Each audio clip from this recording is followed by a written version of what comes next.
Kujti Bjeri 51 10 20 Ma mori nga goja. 30. Ma mori nga goja, s'me la të futeshe.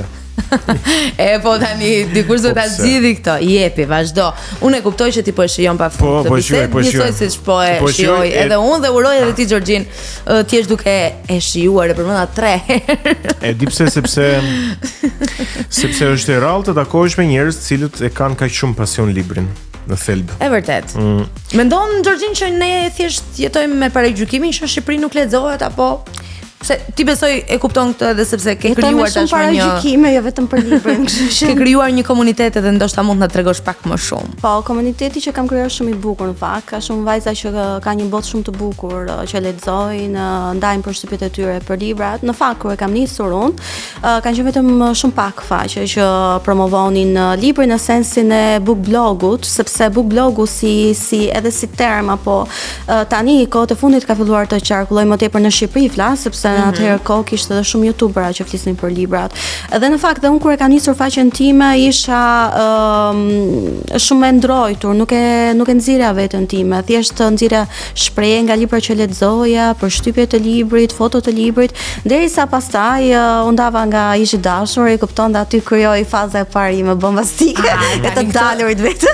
Këtë do na e tregosh. Pikërisht këtë do doja të na e tregoje. Si e kujton atë videon e parë me fytyrë, duke folur, duke treguar atë që ti e bën tashmë dhe je mësuar. Po, ajo era e parë është e veçantë patjetër. Po, ishte shumë e veçantë në fakt, ishte video e parë që unë kam bërë në YouTube, por më pas kam bërë edhe në rrjetet sociale se paralelisht kisha filluar të postoja veten time me një foto libri etj. Unë fillova të jetoja vetëm, pra u shkëputa, ishte ajo periudha që vjen ai transformimi i parë derisa shkon tek ndarja në një marrëdhënie të gjatë, flas ishte 4 vite gjys. Dhe në atë periudhë videoja e parë që më kisha postuar në YouTube para ndarës. Domethënë ishte Burimi i jetës, një libër nga Ayn Rand, ishte për mua shumë frymëzues, sepse ishte historia e një arkitekti që ai nuk përqafoheshe metodika e tij e të ndërtuarit, rezidenca, ishte shumë moderne. Për atë kohë në fakt ishte pjesë e shkollës së Wrightit, Frank Lloyd Wright, dhe ai në atë kohë ndesheshe me këto tradicionale që donin këto kolonat e bukura, alla Pallati Versailles etj. Dhe Ayn Rand si shkrimtar është një shkrimtar shumë e mirë e cila të sjell këtë pjesën e zhvillimit dhe si thua avangardes. Pra, kjo është videoja ime e parë. Videoja ime e dytë ka qenë pikërisht kjo videoja që u bë shumë virale më pas se që më bëri të dalë në televizion, dhe ajo ishte një periudhë që unë po kaloja këtë fazën e transformimit tim dhe doja të kujtoja vetes se kush isha, çfarë kisha kaluar në jetë, edhe forcën dhe peshën time që asgjë mua nuk më mposh dhe nuk më thyen si individ, as më tepër shkëputja e marrëdhënieve se njerëzit janë thjesht kalimtar dhe të përkohshëm. Është interesante në fakt, e vërtet. Unë doja të të pyesja një kështu shkurtimisht sa libra ke lexuar në jetë? Tani, nëse unë bëj kalkulimet e mia matematikore dhe flas që nga 10 vjeç, unë tani jam 32 vjeç, i thon 22 vite që kam lexuar. 12 muaj ka viti, llogarit 4 libra në muaj minimumi. Mund ta marrim rreth 40 libra në vite, 20 vite, mund të 800-900 libra ose rreth edhe 1000. Sepse kishte periudha për shkakun që unë mund të lexoja edhe 10 libra në muaj që shkitur isha. Kur shkoja në bibliotekë, po kishte edhe periudha që mund të lexoja vetëm një libër. Gjorgjin, si ja bën me bibliotekën se shiko, tani nuk mbarajmë për bibliotekën më të pasur. Gjithë njerëzit që më shikojnë bibliotekën të thonë kjo është milionere se s'ka mundësi që blen kaq shumë libra. Në fakt, unë shpenzoj shumë për libra dhe duhet të mos ta dëgjoj mami këtë intervistë. Një buxhet mujore ke, për shembull, një shumë minimale? Jo, nuk kam. Ky është problemi im. Po shumë më e lartë që ke harxuar ndonjëherë për të bler libra? Në muaj flet apo thjesht për një muaj, po themi. Në një libër. Në një muaj. Po ka qenë rreth 400-500 euro. Okej. Ama ky është një investim i zgjuar dhe në ka një gjë të cilën nuk kam të kaluar. Ky është bixhoz. Dhe ky është bixhozi. Shikoj se më ndodhte për shkak kumari. Dhe më dilte ndonjë libër, për shembull, nga ato që ishin nga 50-60 euro që ishin kopertina të trasha dhe ishin të veçantë, nuk e lija dot. Jo, po nuk e lë, po prandaj them është bixhoz. Prandaj është bixhoz, bra, si se lë dot. Po më mirë kjo thuaj. Shkurtimisht ke lexuar ndonjëherë, po shumë shkurt se dua të them në një çështje tjetër. Ke lexuar ndonjëherë ndonjë libër që ka qenë shumë i fortë për ty sepse të ka çier maskën ose iluzionin që mund të kesh pas për veten? Ke pas një iluzion për veten? në ndonjë lloj forme dhe ke lexuar një libër I cili ta ka hequr këtë iluzion. Tani çere maske.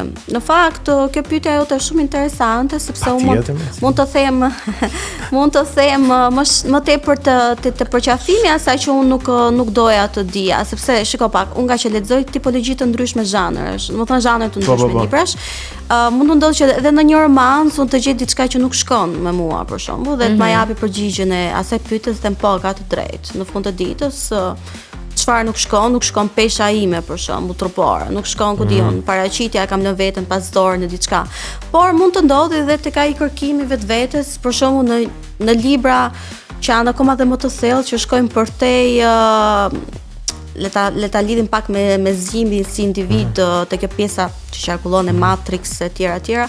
Por flas për shembull është një libër që unë e përmend shpesh, e kam përmendur që kam lexuar për herë të parë, Mali Magjik I Thomas Mannit. Po. Dhe ky ka qenë një libër që më ka ndryshuar mua tërësisht si individ. Pas atij libri unë nuk isha më i njëjti njeri. Dhe këtu ka qenë pikërisht ajo forca që më ushtua më tepër.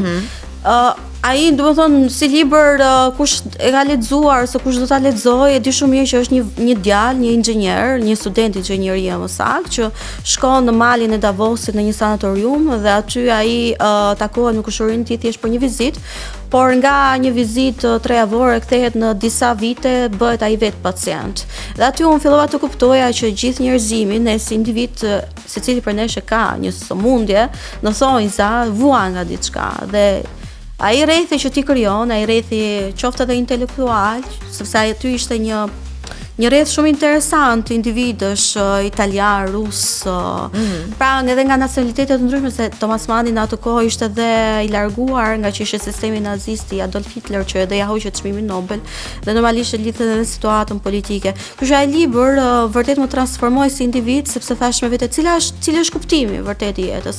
Të shkosh, të largohesh dhe të kërkosh të dish më tepër dhe më pas një ditë se në fund për shembull Hans Karsorpi, që është personazhi kryesor, u rikthye dhe luftoi për vendin e tij si gjithë ushtarët e tjerë të zakonshëm. Pra ai nga një rimas, këtë papritur bë pra pjesë e asaj turme.